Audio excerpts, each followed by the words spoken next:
تنحى يا حزن واهجر فؤادا توكل بجد بعزم فصيح فإني علمت بأنك نجوى ولبس خبيث مضل قبيح. بسم الله والصلاة والسلام على سيدنا محمد بن عبد الله وآله وصحبه ولا حول ولا قوة إلا بالله. الحديث الثاني عن عمر رضي الله عنه أيضا قال: بينما نحن عند رسول الله صلى الله عليه وسلم ذات يوم إذ طلع علينا رجل شديد بياض الثياب شديد سواد الشعر لا يرى عليه أثر السفر ولا يعرفه منا أحد حتى جلس إلى النبي صلى الله عليه وسلم فأسند ركبتيه إلى ركبته ووضع كفيه على فخذه وقال: يا محمد أخبرني عن الإسلام. فقال رسول الله صلى الله عليه وسلم: الإسلام أن تشهد أن لا إله إلا الله وأن محمد رسول الله صلى الله عليه وسلم وتقيم الصلاة وتؤتي الزكاة وتصوم رمضان وتحج البيت إن استطعت إليه سبيلا إلى آخر ما قال رضي الله عنه أرضاه. Meneruskan hadis yang kedua, kembali diriwayatkan oleh Sayyidina Umar radhiyallahu an. Jika kemarin hadis pertama Sayyidina Umar meriwayatkan tentang niat, maka di hadis yang kedua Sayyidina Umar meriwayatkan hadis yang dalamnya, yang isinya berawalkan dengan cerita. Kata Sayyidina Umar, diceritakan kami ini sedang duduk bersama Rasulullah sallallahu alaihi wasallam di suatu hari. Kemudian datang seseorang dari arah timur, pakai bahasa tola'ah, berarti terbit, dari daerah timur. Datanglah seseorang dari timur, yang mana rambutnya hitam pekat, bajunya putih bersih. Kemudian tidak ada nampak di dalam tubuhnya itu seperti orang yang bepergian. Kalau orang itu pergi jauh, khususnya zaman dulu belum ada mobil, belum ada motor, otomatis kalau mereka berpergian jauh dengan unta, dengan sapi atau kuda dan lainnya, pasti mereka terlihat kumus, rambutnya berantakan, mungkin imamahnya berantakan, bajunya yang putih tadi kotor terkena debu. Tapi orang ini enggak, tiba-tiba datang bersih, bajunya bersih, ganteng, tampan, kulitnya putih berseri-seri, rambutnya tetap tertata rapi, bajunya tidak ada kotor sedikit pun. Padahal kalau seandainya dia ini melakukan safar, itu pasti kotor, karena dia datangnya dari daerah timur, mungkin dari Hadramut, mungkin dari Irak atau dan lainnya. Tapi tidak, tapi orang ini tetap bersih. Tiba-tiba datang ke Nabi Shallallahu Alaihi Wasallam ketika duduk dengan para sahabat, yang di situ ada Sayyidina Umar. Orang ini datang tiba-tiba, datang nggak diundang, tiba-tiba kakinya ini ditempelkan sama kakinya Rasulullah. Jadi Rasulullah itu sedang duduk, kakinya ditempelkan dengan kakinya Rasulullah. Sahabat bingung, siapa orang ini, kurang ajar kali gitu. Nggak sampai situ, malah orang ini tiba-tiba gini, ya Muhammad, saya mau jawab sama kamu, saya mau nanya sama kamu. Kata orang ini, silahkan, akhbirni anil Islam, kasih tahu saya tentang Islam, apa itu Islam. Akhirnya dijawab sama Rasulullah, Islam itu seperti yang ada di rukun Islam, ada berapa? Ada 5. Anta syahada la ilaha illallah, bersaksi, hendaknya orang Islam itu dia bersaksi tidak ada Tuhan selain Allah. Itu syarat Islam. Jadi mengaku Islam tapi dia tidak percaya Allah itu adalah Tuhan, maka dia bukan orang Islam. Syarat kedua, wa anna Muhammadar Rasulullah, dan dia bersaksi sesungguhnya Muhammad ini, Nabi Muhammad itu adalah utusan Allah. Wa iqamas shalah, mendirikan sholat. Orang Islam tapi nggak mendirikan sholat, sama halnya dia bukan Islam. Wa tasum Ramadan, kemudian dia puasa di bulan Ramadan. Kemudian wa tu'ti zakah, dia membayar zakat. Dan yang terakhir apa? Wal hajj, kemudian terakhir haji bagi dia yang mampu. Nah, rukun Islam ini diibaratkan seperti bangunan rumah. Rukun-rukun yang disebutkan Nabi ini diibaratkan seperti rumah. Wassalatu imaduddin, dan sholat itu tiang agama. Puasa itu adalah alas. Zakat itu adalah atap.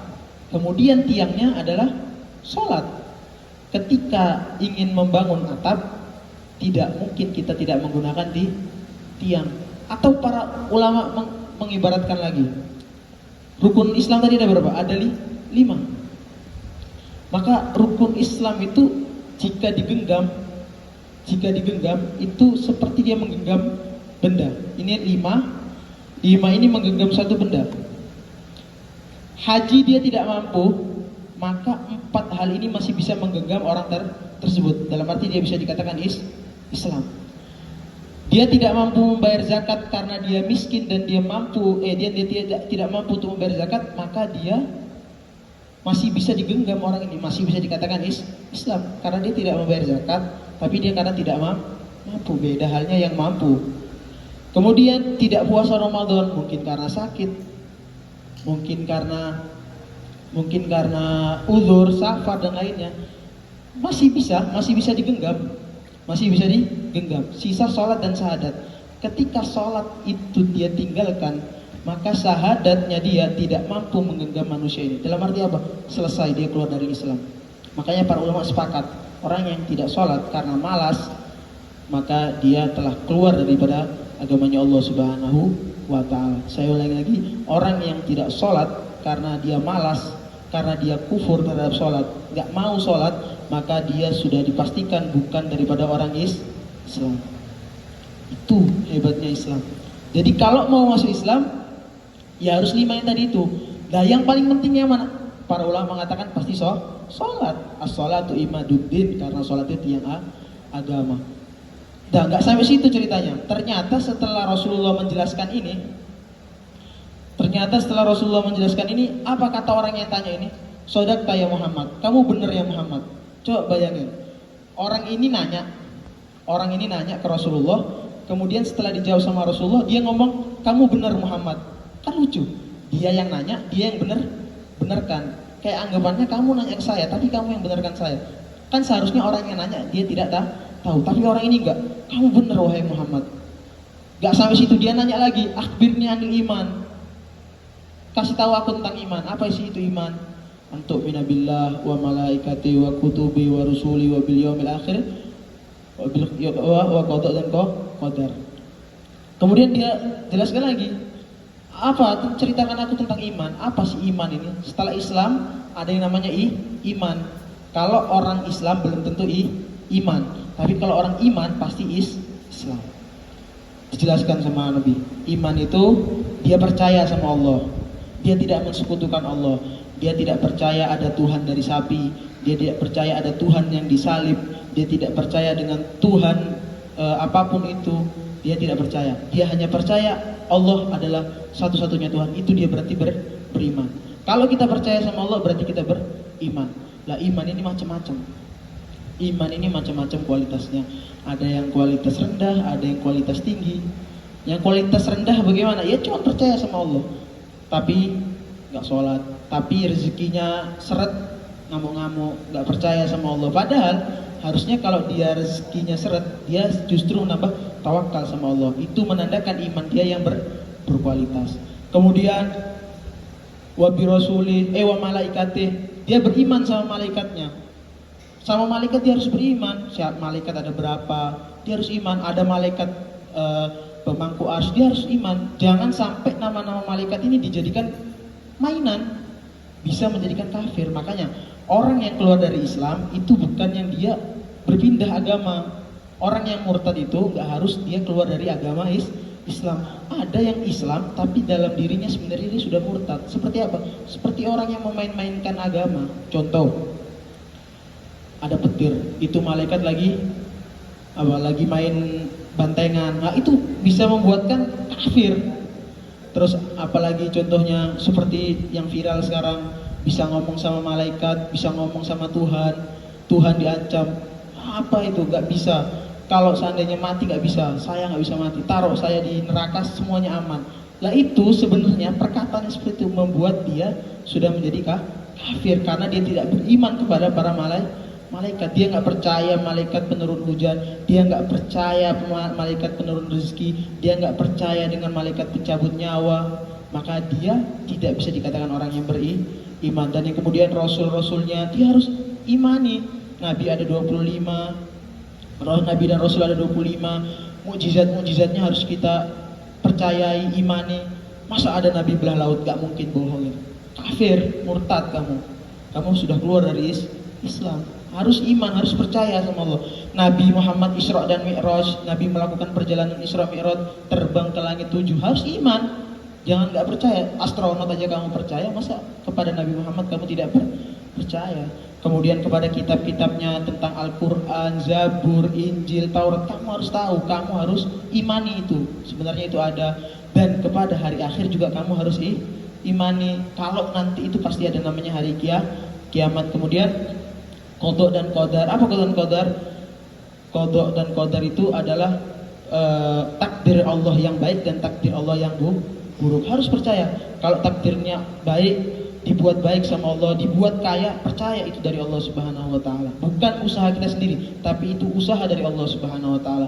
Kalau diberikan keburukan, kejelekan, ya sudah pasrah sama Allah, kembalikan itu semua kepada Allah, maka kita bisa dikatakan orang yang beriman. Lagi-lagi orang itu ngomong apa? Sodaqta ya Muhammad, kamu benar wahai Muhammad. Dia nanya, dia benarkan, kan lucu. Ternyata setelah dia pergi dengan beberapa pertanyaan yang banyak, Rasulullah ngomong ke Sayyidina Umar, Umar, tahu nggak orang tadi itu siapa? Siapa ya Rasulullah?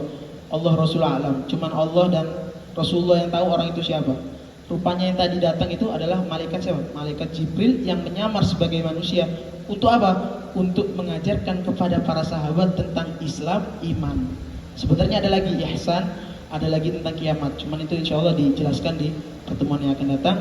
Wallahu a'lam bishawab. Al-Fatihah.